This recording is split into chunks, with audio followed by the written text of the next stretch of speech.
शिवोऽहं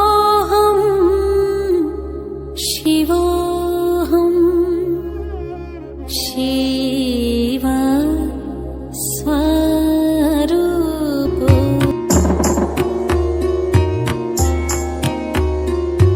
शिव शिव शिव शिव शिव शिव शिव शिव शिव शिव शिव मनोबुद्धिहंकार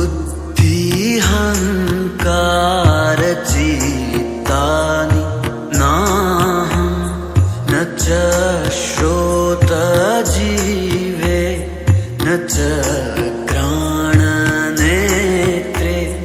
न च व्योमभूमि न तेजो न वायु चिदानन्दरूप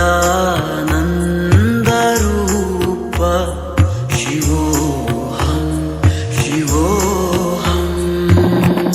मैं मन, बुद्धि, अहंकार और स्मृति नहीं हूँ। न मैं कान, जिह्वा, नाक और आँख हूँ। न मैं आकाश, भूमि, तेज और वायु हूँ। मैं चैतन्य रूप हूँ, आनंद हूँ।